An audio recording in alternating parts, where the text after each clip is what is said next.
There's actually only 5 in Scotland. This is the heavy duty stuff, is it? Yeah. If it's a smoke level. You can see the sky's the limit. Bruichladdich is one of the most unique distilleries in Scotland. Pretty much everything about the distillery doesn't really fit in with the normal conventions of the whisky industry. It's very modern and it tries to do things quite different. One thing that we really try to retain here, and as you rightly pointed out, you know, you look at the distillery grounds themselves, you look at the aqua colour that we have, the bottles that we release, just the general attitude that we have outwardly as a distillery, and it's contemporary, it's modern, it's forward thinking. And what surprises a lot of people is just how we've struck that balance between this, you know, really old-fashioned equipment here. Certainly a combination of things. I think historically we were a distillery who maybe didn't receive the same level of TLC from previous owners. At the time, I'm sure, you know, the staff that worked here were cursing the fact that family members and friends of theirs working at some of the other distilleries around the island were able to work with this cutting-edge, state-of-the-art stuff, whereas they were having to deal with the much more, let's say, hands-on experience here. But now, I think that's gone full circle, and we are really glad to have this really old-fashioned equipment. All of the distilleries on the island are amazing to visit. They all have their own USPs. I think the one thing for us, again, is that traditional feel that we have at the distillery. What we're doing now is we're basically taking the grist that we've made next door, we're steeping that in hot water so that we're converting the starch into sugar. Yep. This is my favourite piece of equipment here at the distillery. This is our mash tun. It's made of cast iron. There's actually only 5 in Scotland that are open like this one. Right. Oh, yeah. So that in itself is pretty cool. So I think with that, you're exposed much more, first of all, to what's going on inside. But you get that lovely smell, even as far down as the door there. Yep. Been here since 1881, so this is an original piece of equipment. This bit of machinery here is really important. It'll do 1 revolution of the mash tun every hour or so, just to make sure that everything's properly mixed. You don't want flour and water setting too thick, because then you've got concrete, essentially, and you're not going to get any drainage. The most important thing here is not only that we extract that sugar from the starch that's in the crushed malted barley, but that we're able to then capture that by draining it through the bottom. The floor of this is essentially a giant sieve, which only allows for that water to drain through it, separates the grist, with that being taken away at the end of each mash and used to feed the local cows. So what you've just seen there is our mash tun. What we're doing there is we are converting starch to sugar. The end product of that is a sugary water, which is known as worts. So the worts then gets taken into one of these massive looking vessels. These are called washbacks. We will fill each washback with around 35,000 litres of that sugary water, and then we'll add 120 kilograms of yeast to that. Then fermentation starts, and over the course of the next 3 to 4 days, we'll make a beer-like liquid. It's called wash, and it's around 7% alcohol. This is our still house, right. So this is where the magic happens if you're a chemist. Traditionally, to produce single malt Scotch whisky, there's a double distillation, and at Bruichladdich, that is what we will generally practice. Just behind you there, we have our 2 wash stills, which are on the left-hand side. The process for those is basically where we will take the beer that we've produced next door, the wash, and we'll run that through the first distillation. Once the boiling point of alcohol is reached, that vapour will rise up the neck of the still. It will pass along that little swan's neck at the top. We call that the line arm, or the lie pipe, and that reaches those 2 columns at the back. So we have that set up at each of the stills. These columns have got around 200 half-inch thick pipes that each have cold water running through them. What that does is it cools that atmosphere, cools that vapour down into a liquid form. They're condensers. That liquid comes through along what looks like a little tap into these glass bowls. They're just to capture the liquid before it then gets taken to a tank that we're stood above just now, to then be redistilled in the spirit stills on the right-hand side for the second and final time. One thing we say about Bruichladdich spirit is that it's very light, it's floral, it's got a real elegant style to it that perhaps doesn't meet people's expectations of a whisky from Islay in terms of its profile. But much of that is down to the shape of the stills that we have. So our stills are very, very tall, and the necks are very narrow. That promotes reflux, and it just means that the lightest, purest vapours are the only ones able to make their way to the top of the still, to then be condensed into that lovely liquid form. So we are just outside warehouse number 12. This is actually where all the filling and all the emptying of our casks takes place. So we are incredibly proud here at Bruichladdich of the fact that all of our whisky is it's distilled, it's bottled, and it's matured here in Islay. So this is kind of the hub for how we allow that to happen. What you've just seen there, the distillation, the fruits of that, the new make spirit that we produce, goes into that lovely Bruichladdich tanker just there.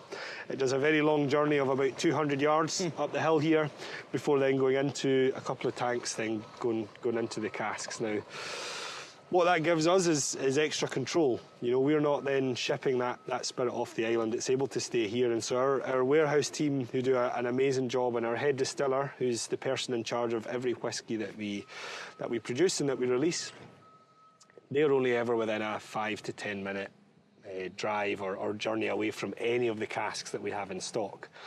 The bonus of that is that we then bottle all of our whisky here on site as well. Again, giving us that extra control and that final part of the process before these bottles then make their way around the world. It's not the control that we do it for, though. It's the number of jobs, it's the number of career opportunities that then creates on what is, again, a pretty small island that, unfortunately, in decades past, hasn't always had that same level of industry and tell us about that, benefit. Fraser, because it was mothballed in the 93, was it? That's right, yeah. So the distillery was closed down in 1994, as were many in Scotland around that time. The Scotch whisky industry was suffering a real down period.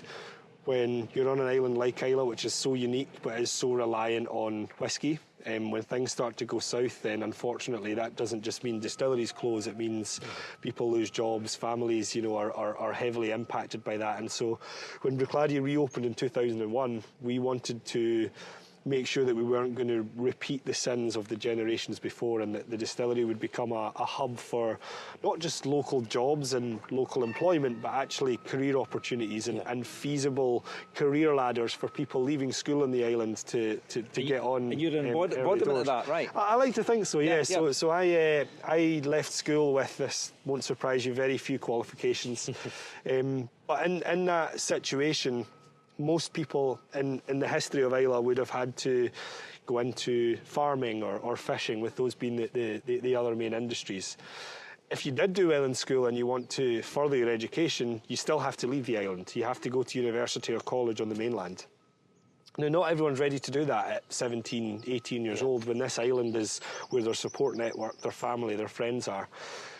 So thankfully for me, I managed to snag a 6-month job back in, I was a fresh-faced 18-year-old at the time.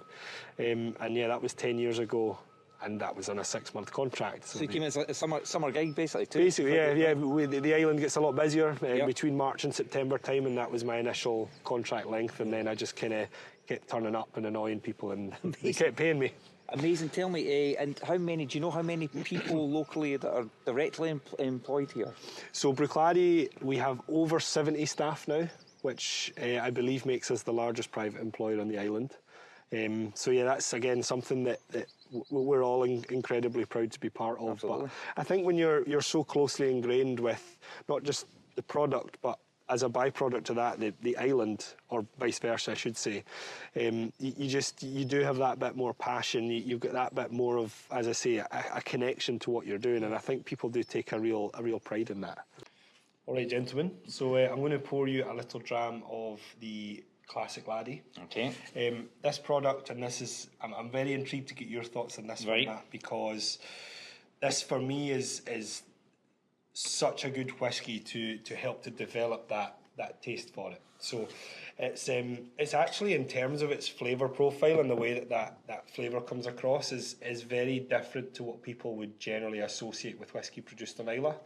Mm-hmm. We at Bruichladdich produce a style, it's light, it's floral, but actually all Bruichladdich are unpeated. Quite light in colour. Yep. That's the first thing I think that you notice with it. This is predominantly matured in bourbon casks. Okay. Quite sweet, yeah. Yeah, exactly.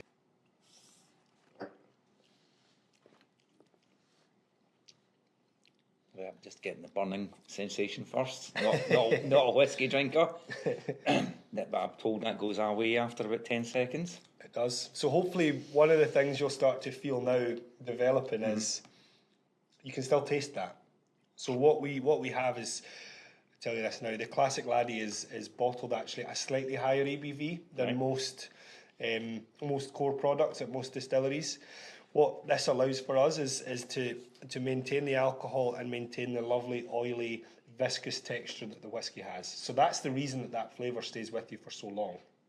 You can probably feel it coating your palate. Now, if your whiskey's more watery and maybe doesn't have the same intensity of that oiliness, that flavour's going to just dissipate. It's going to go away straight away. But because it's that oil, it's clinging onto your palate. All those flavour receptors are being covered by it, and you'll notice as well that it changes slightly. The more it mixes with your saliva, you'll notice that flavour will just subtly and very slowly evolve. And the bottle's just amazing as well. The bottle is always eye-catching. Really eye-catching, Yep. exactly. Yep. It's got this lovely aqua colour. The inspiration for that is actually, if you can believe it or not, the sun does sometimes shine on Islay. When that happens, if you're at a higher vantage point, coming in the plane especially, you get to see it perfectly. And you look down at the sea outside the distillery, just in the beautiful Loch and Dal just in front of us.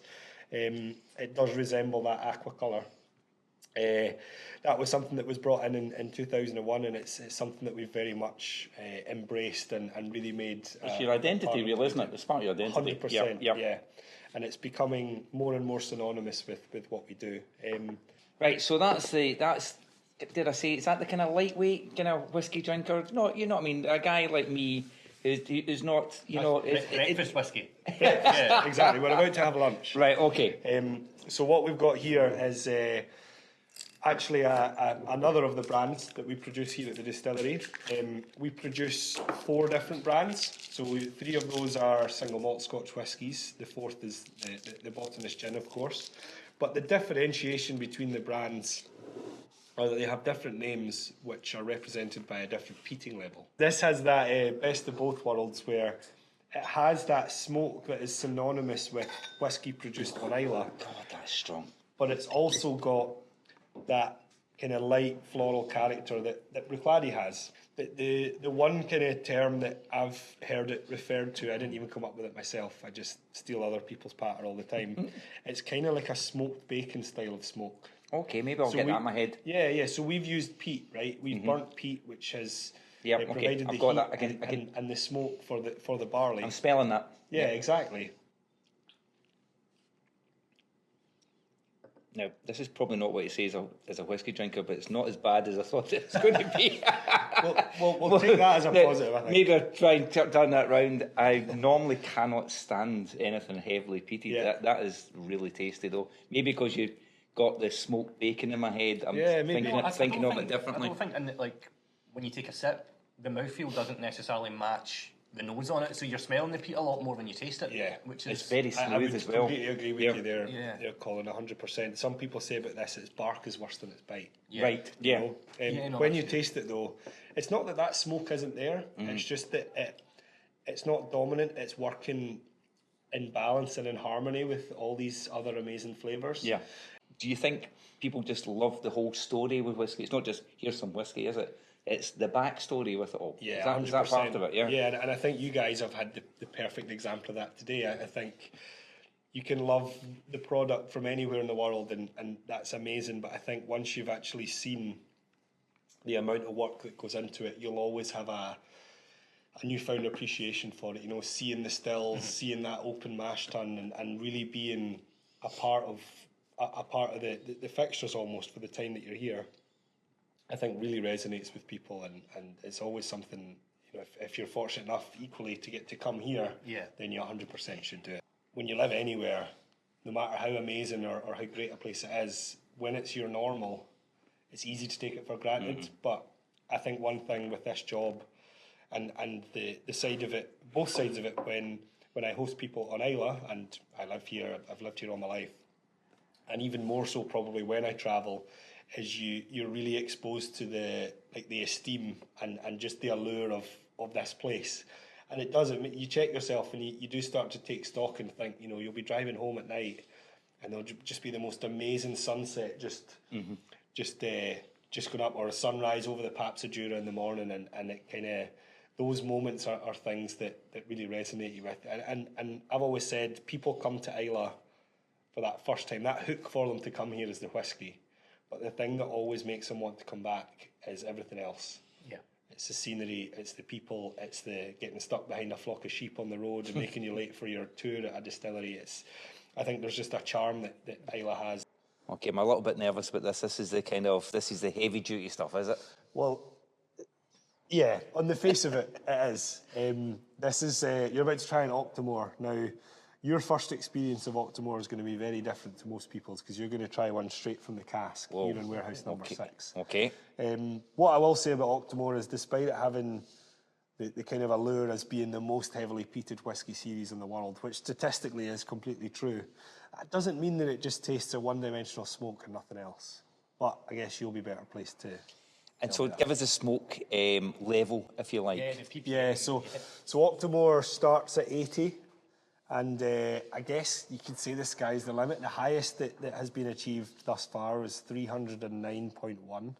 And that was for a release that we did a few years back. So anything and everything in between that has been achieved over the years. What's the standard Port Charlotte 10-year-old we just tried then? So the Port Charlotte is 40. So that's 40 ppm? Yeah. And what do you reckon this would be then in this? This one's 170. So does that basically mean you need a match with it or something like that? No, not at all. So basically not this at is all. 4 times as peated as the Port Charlotte that we just tried. Right, okay. Statistically, of course. But that doesn't mean that that's... Right. I'm trying to calm you down here. Yeah, okay, right, I know. All right. If you wouldn't mind holding Yes, this, yep. I'll get this open Right. and get a wee sample from it for you. Do you need to use it for lunch? I do indeed. Well, look at the technique. It's not as easy as it looks, I don't think. That's a proper pour as well. Would you like to... Yeah, another one? Oh, thank you. Yeah, I'll take one as well. So this is actually, again, incredibly special Octomore. This one is only available for the select few that are able to come and visit the island. This is actually, it was distilled in 2010, so this now is 14 years old. Now, most of the Octomores that we release as part of our limited release every year are 5, although there have been a few that kind of buck that trend. We've got a 10-year-old out at the moment. There's been 12-year-olds in the past, but this is older than any Octomore that we've released thus far. Okay. It's matured in a wine cask. You can probably tell that from the colour. So this cask has come from Bordeaux. Even when you first taste it, the smoke doesn't hit you straight away. It almost takes a couple of seconds, and then that's when it kind of slowly begins to explode, and then it just stays with you for such a long time. That, for me, is how the peat manifests itself with Octomore, is in the finish, and how long that flavour stays with you. So I'll say, for perhaps the last time ever, Slanjava. Slanjava. Lads.